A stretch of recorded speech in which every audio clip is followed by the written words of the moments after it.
What is can you give me an example? Like what, like listening on a deeper level would mean to a guy? Like the why behind what she does, like that you would get So in a first conversation, you know? That's what I'm thinking. I guess. So where are you at the moment, Pearl? I'm in Chicago. Chicago, okay. So if I ask you this question, what do you think about Chicago? I like the summer, hate the winter. You like summer, hate the winter. You know what? For example, let's say that I've been in Chicago, and I would say like, you know what? I like Chicago, but only on the summertime because I don't like winter in general. Mm-hmm. But I'm curious, when you say you like the winter and summertime, start with summertime. When you say I like summertime, what do you actually mean?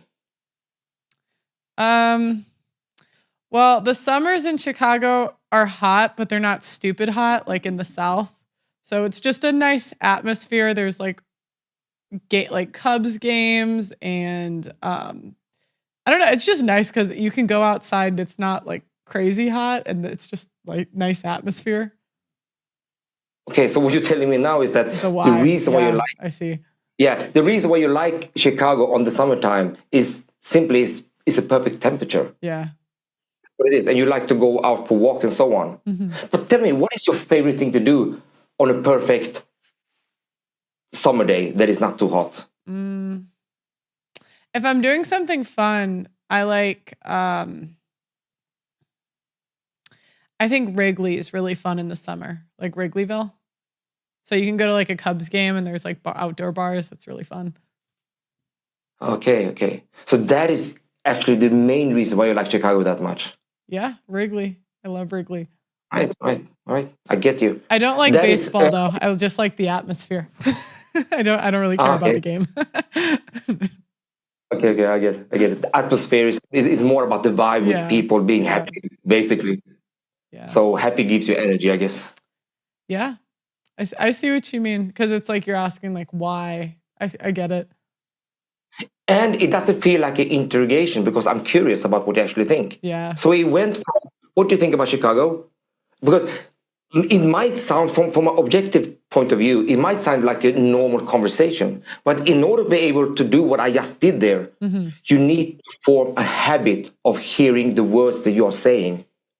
Once you have the habit of taking the words, to listen to the words that you are saying, I can actually take that and really finding out what is your relationship to those topics. I mean, if you say, I like the summertime in Chicago, I don't know what that means. I'm seeking deeper meaning, and I also relate myself into that meaning. Mm-hmm. And that is the area where women and people in general really, really feel good. You have to take it into depth because suddenly, wow, we are now talking about things that actually matters in my life. And according to all the scientific studies that we have seen, this is what women actually like to talk about. But they don't do it by themselves. You have to have someone who can take that into that depth. And so when you hear examples of men approaching like 100, 200, 300 women and having no luck, in your experience, is it that they have improper communication skills, like they didn't learn that? Or is it, you think it's more of that than like a looks thing? I think that people that actually have short-term success with pickup artist, mm-hmm. game and so on methods are people that might be able to do a certain limited routine-based gimmick naturally. You see, naturally. Mm-hmm. So women cannot really see that they are doing something. But if you're not really schooled in that, most women, specifically those women that have a lot of male attention around, they will see that a mile away, that this guy is just weird. Mm-hmm. And also, when they open up with something, many times women are actually not following a certain route. So they might ask something, or they might want to know something about the guy in a way that he can't handle because he was in this routine scripted game. And what happens then is like, sayonara, I'm not interested, and they go. So I think being not authentic to hurt a lot of guys in their approaches. But if I'm going to ask you now, like I did, by the way, Are you from here? Yes, I'm from Chicago. Okay, I'm just curious. What do you think about Chicago? And then we go into this normal conversation. There is no gimmicks here. Yeah. This is just real. It's just being real. And I guess that even if you know that we just made that kind of role play, it felt great. Telling to me what you think about Chicago, why summertime is that good, that the atmosphere was actually the thing, not the baseball, but the atmosphere Yeah. with happy people, everything surrounded. That makes you feel good telling me about it. With me being genuinely curious. That's also one thing. I'm genuinely curious about your life and relationship to things. That's extremely powerful. But no one can do it unless you're trained to do it. Right. So I have my main advisor, I would say. His name is Alexander Lyon, professor at University of New York. And we have been speaking a lot about this. And when we try to predict of how many people in general know how to communicate in a proper way, interpersonally, we're talking about one person in 50 maybe. Yeah. Maybe. No, maybe not even that. So if we have one person in 50 men that is somewhat good in interpersonal communication, then we have 49 men that don't know how to trigger real attraction in women. Yes, then how does it look? Well, women just have it. They're looking pretty. They are attractive already. All the neurotransmitters in the brain of men is just there.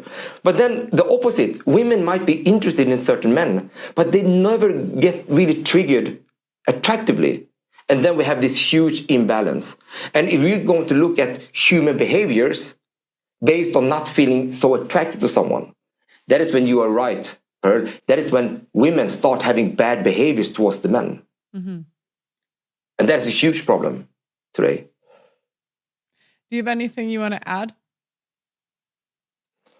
I don't know, covered it very nicely, but so kind of something brought up earlier about how people feel about things getting harder. I would say where social media is concerned, I had some brief conversations with Dr. Um, Mark Rosenfeld, or no, Michael Rosenfeld, who's a professor at Stanford University. He famously put together a set of studies on how couples meet in the USA. And there's an entire graph that is produced somewhere from 1940s or 1960s up to now. And it has been, this study has been done several times to keep it updated. And you'll see that since 1995, online dating started to take off. And then especially from around 2012, 2013, it started to really take a lot of heavy hitting against all the other ways people were meeting, like through family, through friends, church to a lesser extent, through education, workplace, for example. And one of the popular ones, aside from family and friends, normally would have been bars/restaurants. And that has kind of maintained. But online dating is now, well, the internet is now responsible for more than 50% of how couples are meeting since the last few years. And I'm talking about 2020, 2021, approximately, only in the last few years.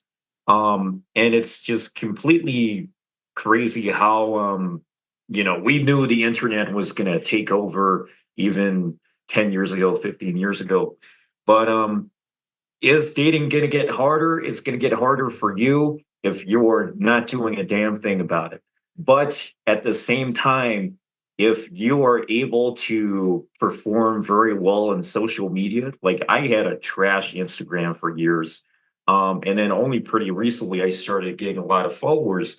Once it's there, it's already done. The point is that if you can get the work done to make your profile look good, not just Tinder necessarily, but Instagram, let's say, I am expecting to be alive for the next 20,000 days, maybe. The average human lifespan is 28,000 days approximately. So why don't I do something now that will provide me some, as you can say, passive income, but in terms of followers? This is why we have YouTube channels. This is why we have Instagram. I made it so that with what I designed with Game Global, I get followers on Facebook And I don't lose followers on Facebook necessarily. Like you can easily lose followers on Instagram, but it's not easy to lose followers on or subscribers on YouTube, for example. But it's there for the rest of your life as long as you keep that account under your control. And having that, putting the work in, the job is pretty much done. All you got to do is maintain it, maybe. But if you do the complete opposite and don't participate, that can also be a strength. So, similar to what Michael was saying, if everyone's occupied with Tinder and you are the one guy doing cold approach and actually socializing with people, that is a strength because all the people too fixated on Tinder are not necessarily going to have those social skills. So there are advantages to both sides. And my term for this is some people say text game, but I say message game because texting is an action, but messaging is a marketing strategy. If you have a marketing strategy for your social media, and I don't mean it has to be some fucking serious marketing strategy as if you're running a business, but you are marketing yourself everywhere you go.